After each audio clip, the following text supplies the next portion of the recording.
Hello everyone, welcome to Study Tube. क्या हाल चाल, कैसे आप सभी। आशा करता हूं आप सभी अच्छे होंगे और स्वागत करता हूं मैं आप सभी का आपके इस यूट्यूब चैनल पे। 9 दिसंबर को जो तीसरा शिफ्ट हुआ था, इसमें पूछे गए साइंस के सारे ही 25 प्रश्नों को हम लोग कवर करने जा रहे हैं। सीरीज के अंदर आने वाले वीडियो का पीडीएफ डाउनलोड करने के लिए आप हमारे ऐप पर जाएंगे। ऐप का डाउनलोडिंग लिंक आपको मिलेगा वीडियो के डिस्क्रिप्शन बॉक्स में। फ्री वाले सेक्शन में आपको जाना है, सारे पीडीएफ आपको इसी में दिखेंगे। अब चलिए हम लोग प्रश्नों करना शुरू करते हैं। पुष्पी पादपों में बीजांड के अंदर नर और मादा युग्मक का संलयन डैश कहलाता है। यह बीजांड जो है अंडाशय में होता है। अंडाशय जो मादा जनन भाग है उसमें बीजांड होता है, और बीजांड के अंदर जो शुक्राणु होता है और जो अंडाणु होता है, नर युग्मक शुक्राणु, मादा युग्मक अंडाणु, इनके बीच जो संलयन होता है उसी को हम लोग निषेचन कहते हैं। अगर हम इंसानों की बात करें तो महिला शरीर के अंदर शुक्राणु और अंडाणु के बीच का जो संलयन है फैलोपियन ट्यूब में होता है ना, फैलोपियन ट्यूब में होता है। लेकिन अगर हम पादपों की बात करते हैं, जो पुष्पी पादप होते हैं, उनमें होता है अंडाशय, अंडाशय के भीतर बीजांड, बीजांड के भीतर जो है निषेचन की प्रक्रिया चलती है। सी हमारा राइट आंसर हो जाएगा। और इंसानों में फैलोपियन ट्यूब में। वे पदार्थ जो जैविक प्रक्रियाओं द्वारा विघटित हो जाते हैं उन्हें क्या कहा जाता है। तो जैविक प्रक्रियाओं द्वारा यानी कि सूक्ष्म जीवों के द्वारा, कवक है, जीवाणु हैं, उनके द्वारा पदार्थ अपघटित हो जाते हैं, वैसे पदार्थ को जैव निम्नीकरणीय पदार्थ कहते हैं। तो पादपों और जंतुओं से प्राप्त जो पदार्थ होते हैं वो जैव निम्नीकरणीय पदार्थ होते हैं।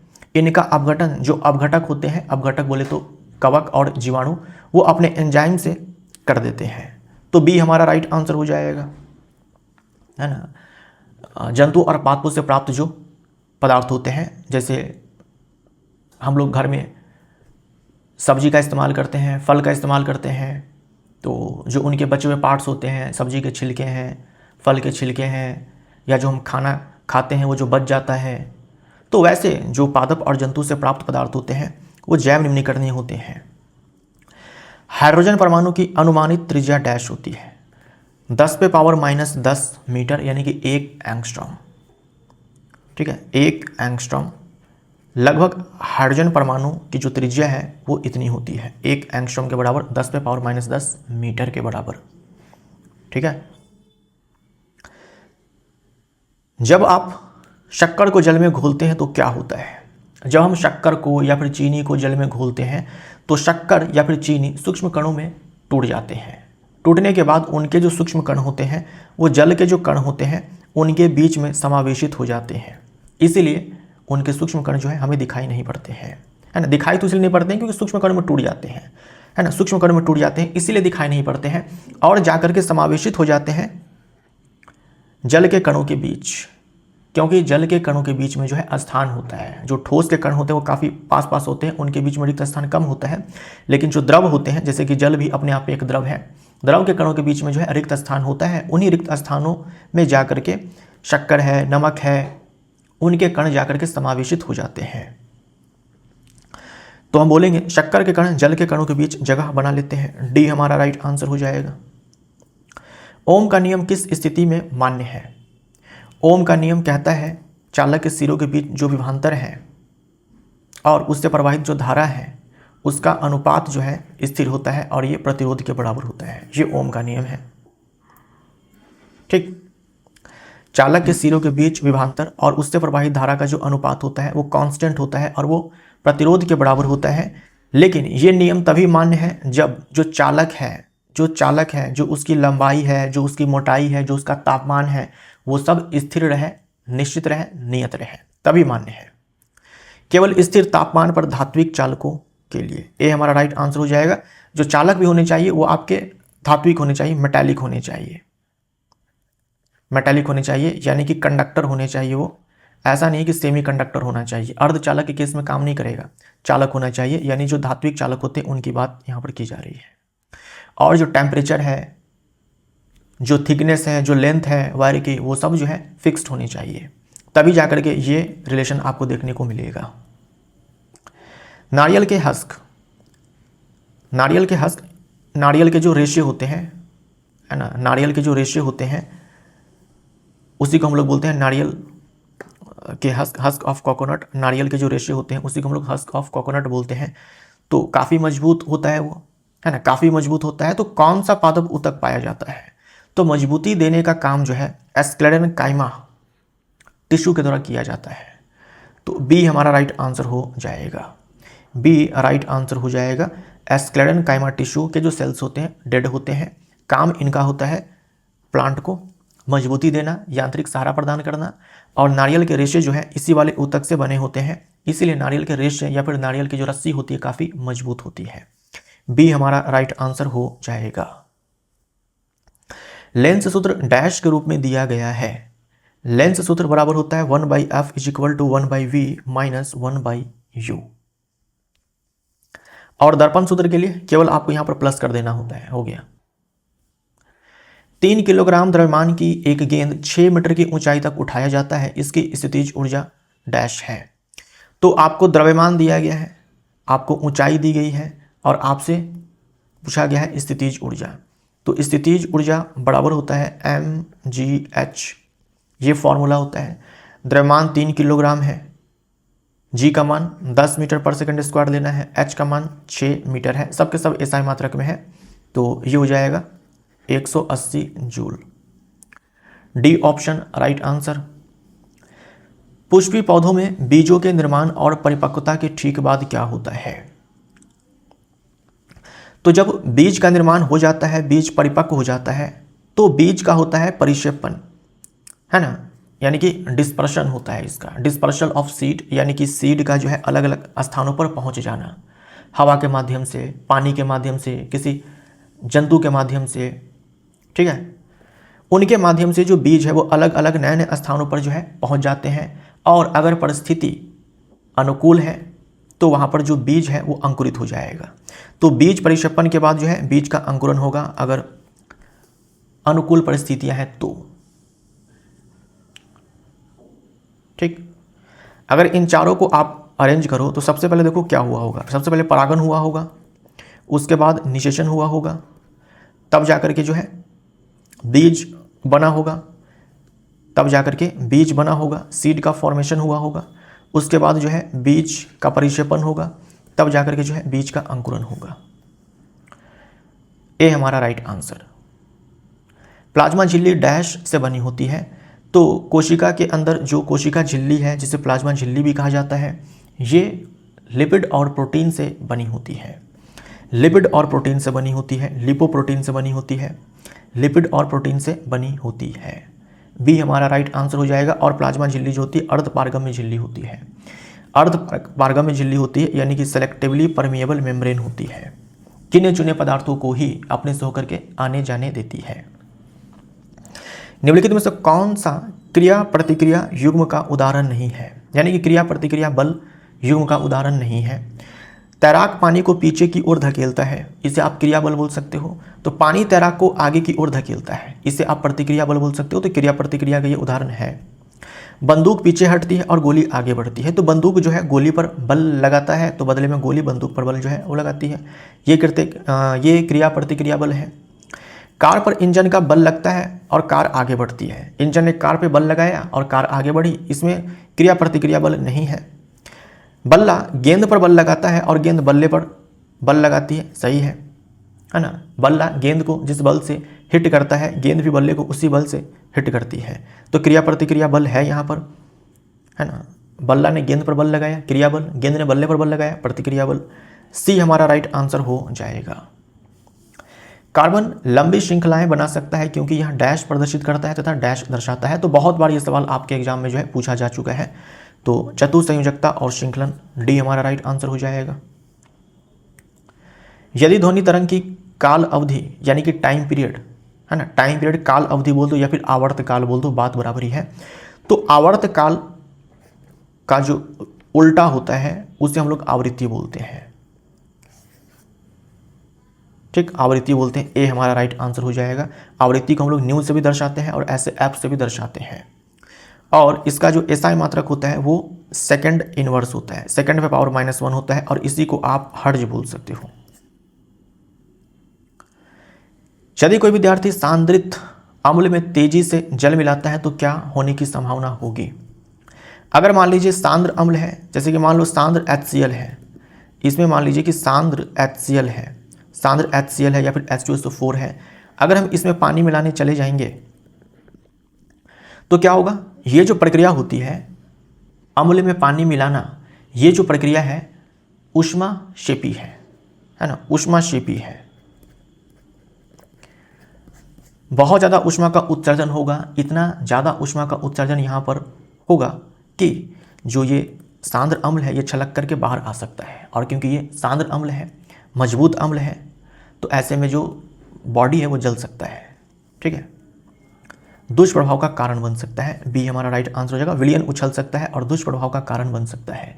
इसीलिए हमसे कहा जाता है कि ये काम नहीं करना है, ये काम नहीं करना है, हमें क्या करना है कि पानी लेना है, ठीक, पानी लेना है, बर्तन में हम पानी लेंगे और बूंद बूंद करके जो है अम्ल मिलाएंगे, थोड़ा थोड़ा करके अम्ल मिलाएंगे और इसको मिलाते रहेंगे, है ना, थोड़ा अम्ल मिलाएंगे, या मान लो सांद्र HCl है, थोड़ा सांद्र HCl डालेंगे, कुछ बूंद डालेंगे और फिर उसको मिलाएंगे, फिर थोड़ा डालेंगे, फिर मिलाएंगे, फिर डालेंगे, फिर मिलाएंगे, इस प्रकार से करना होता है। तो ये ऐसे करना होता है और इसे हम क्या बोलते हैं, डाइल्यूशन बोलते हैं, है ना, तनुकरण बोलते हैं, तनुकरण बोलते हैं। बी हमारा राइट आंसर हो जाएगा। यह भी ऊष्माक्षेपी प्रक्रिया है, लेकिन उतनी नहीं जितनी कि इस केस में होती है। यहां पर ऊष्मा का उत्सर्जन बहुत ज्यादा होता है, यहां पर भी होगा लेकिन उतना नहीं होगा। डाइल्यूशन जो है, तनुकरण जो है, अपने आप में ऊष्माक्षेपी प्रक्रिया है, लेकिन इस केस में ऊष्मा का उत्सर्जन ज्यादा होगा, इतना ज्यादा कि छलक करके विलयन जो है बाहर आ जाएगा। इस केस में ऐसा नहीं होगा। ठोस के संदर्भ में निम्नलिखित में से कौन से सत्य है? ठोस का आकार निश्चित होता है, ठोस का आयतन निश्चित होता है, और ठोस जो है वो दृढ़ होता है। ठोस दृढ़ होता है, यानी आप उस पर बल लगाओगे तो उसके आकार में कोई परिवर्तन नहीं होगा, भले बल लगाने से वो टूट जाएगा लेकिन अपने शेप को चेंज नहीं करेगा, तो वो दृढ़ है। तो ए बी सी तीनों ही सत्य है। डैश मानव शरीर की सबसे लंबी कोशिका है। मानव शरीर की सबसे लंबी कोशिका कौन सी है? मानव शरीर की सबसे लंबी कोशिका न्यूरॉन है। बी हमारा राइट आंसर हो जाएगा। न्यूरॉन सबसे लंबी कोशिका है, ठीक है। ये मसल फाइबर का मतलब क्या होता है? मसल फाइबर का मतलब पेशी तंतु का मतलब पेशी कोशिका, पेशी कोशिका। मसल सेल को ही हम लोग मसल फाइबर बोलते हैं।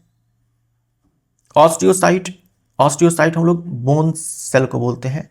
हड्डी की जो कोशिका होती है ना, उसे हम लोग ऑस्टियोसाइट बोलते हैं। और प्लेटलेट अपने आप में क्या है?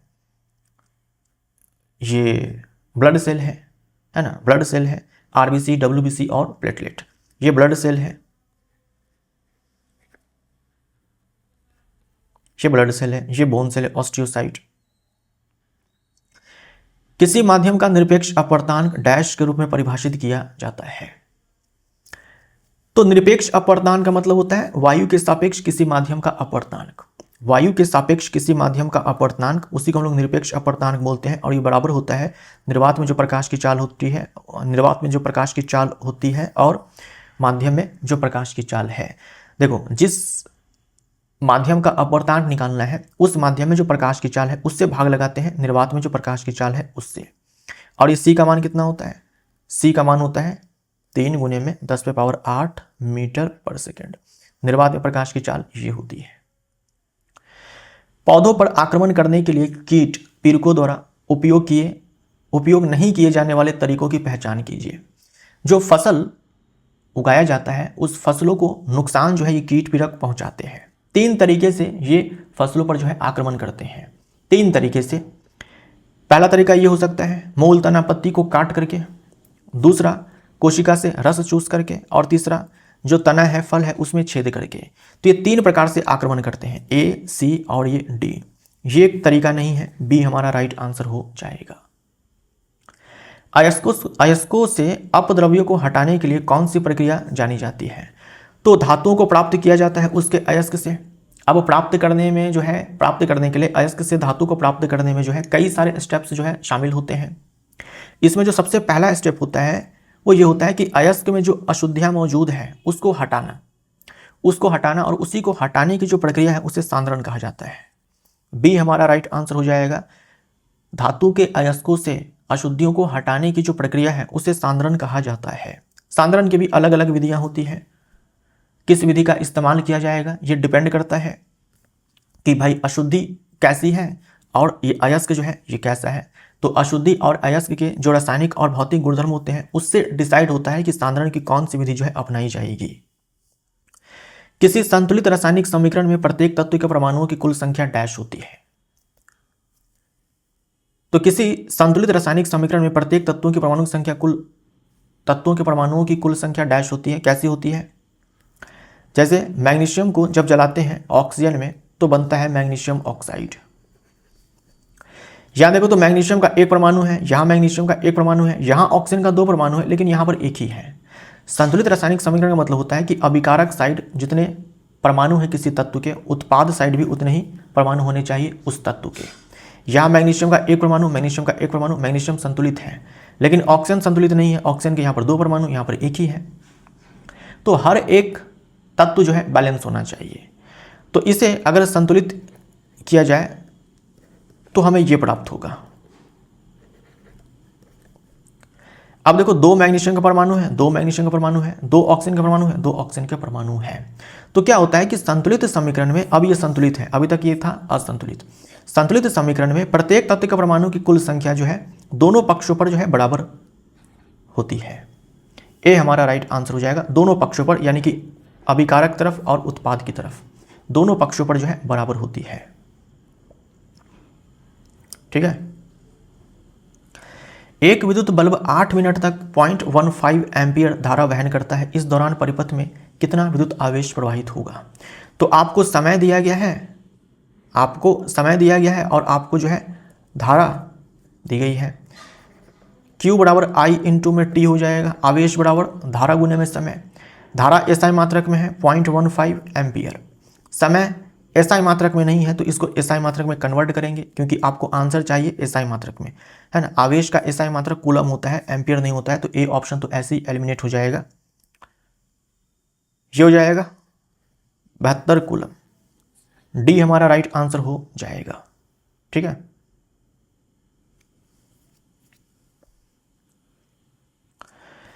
जब कोई वस्तु पृथ्वी की ओर गिरती है तो उसमें त्वरण किस कारण से होता है? तो अगर कोई वस्तु पृथ्वी की तरफ गिरती है तो उसके पास त्वरण कितना होता है? त्वरण हम लोग प्लस जी लिखते हैं, है ना, प्लस जी लिखते हैं। तो ये जी क्या है? गुरुत्वीय त्वरण है ना। गुरुत्वीय त्वरण है यानी गुरुत्वाकर्षण बल के कारण उत्पन्न त्वरण है। इस वस्तु पर जो गुरुत्वाकर्षण बल लग रहा है तभी तो ये नीचे की ओर वस्तु गिर रही है। तो जो गुरुत्वाकर्षण बल लग रहा है और उसके कारण जो त्वरण उत्पन्न हो रहा है वही गुरुत्वीय त्वरण है। सी हमारा राइट आंसर हो जाएगा। निम्नलिखित में से कौन सा गर्भ निरोधक उपकरण या तरीका एड्स जैसे यौन संचारित रोगों को फैलने से रोकता है? अब जो गर्भ निरोधक उपकरण है या तरीका है वो तो कई प्रकार के होते हैं, लेकिन उनमें से एक तरीका ऐसा है जो गर्भ निरोधक का काम तो करता ही है, साथ में जो यौन संचारित बीमारियां होती है उसको भी फैलने से रोकने का वो काम करता है। तो डुअल बेनिफिट है उस उपकरण का। तो यह है कॉन्डम। कॉन्डम प्रेगनेंसी को रोकता है ना, एक फीमेल को प्रेग्नेंट होने से रोकता है। साथ में जो सेक्सुअली ट्रांसमिटेड डिजीज होती है, यौन संचारित जो बीमारियां होती है उसको भी एक पर्सन से दूसरे पर्सन में फैलने से रोकता है। जब कोई पक्षी ऊपर की ओर उड़ने के लिए अपने पंख नीचे की ओर फड़फड़ाता है तो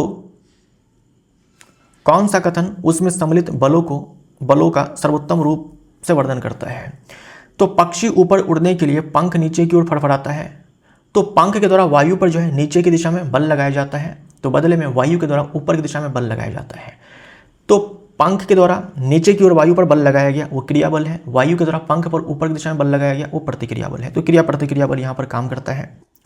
तो पंखों का वायु पर नीचे की ओर धकेलना क्रिया है, ठीक है, और पंखों पर वायु द्वारा उत्थापन प्रतिक्रिया है। ठीक है, बी हमारा राइट आंसर हो जाएगा।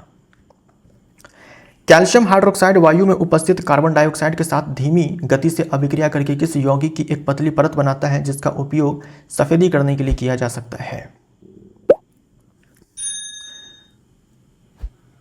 तो कैल्शियम हाइड्रोक्साइड है, कार्बन डाइऑक्साइड के साथ जब इसकी अभिक्रिया होती है तो बनता है कैल्शियम कार्बोनेट। देखो, जिसका उपयोग सफेदी करने के लिए किया जा सकता है, सफेदी करने के लिए उपयोग तो कैल्शियम ऑक्साइड का किया जाता है। होता क्या है इस पूरे यहाँ पर सीन क्या बनता है देखिए, हम क्या करते हैं कि मार्केट से चूना खरीद कर लाते हैं, ये चूना है, इसमें जल मिलाते हैं और बन जाता है कैल्शियम हाइड्रोक्साइड। कैल्शियम हाइड्रोक्साइड बन जाता है, इसका हम लोग घोल तैयार कर लेते हैं पानी मिला करके और ज़्यादा, फिर इस घोल को दीवारों पर लगाते हैं। ये कैल्शियम हाइड्रोक्साइड का जो घोल है, चूना पानी का जो घोल है, दीवारों पर लगाते हैं। जब लगाते हैं तब चमक जो है नहीं आती है और ना ही दीवार जो है उतनी सफ़ेद होती है। लेकिन धीरे धीरे वायु में जो कार्बन डाइऑक्साइड है उसके साथ अभिक्रिया जो है कैल्शियम हाइड्रोक्साइड की हो जाती है और दीवार पर जो है एक पतली सी परत बनती है कैल्शियम कार्बोनेट की, और इसी कैल्शियम कार्बोनेट के बनने के कारण दीवारों पर चमक आती है और सफ़ेदी आती है। ठीक है,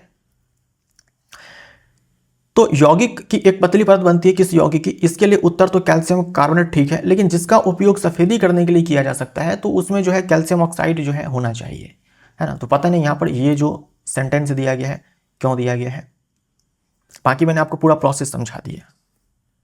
अगर आपसे पूछा जाता है निम्नलिखित में से किसका उपयोग सफ़ेदी करने के लिए किया जाता है दीवारों पर, तो वहाँ पर कैल्शियम कार्बोनेट तो आंसर नहीं होगा, कैल्शियम ऑक्साइड हो सकता है ना। कैल्शियम ऑक्साइड हो सकता है, कहीं पर कैल्शियम हाइड्रोक्साइड भी हो सकता है, राइट। तो सफ़ेदी करने के लिए कैल्शियम ऑक्साइड का उपयोग किया जाएगा, लेकिन जो सफ़ेदी आती है दीवारों पर वो कैल्शियम कार्बोनेट के कारण आती है।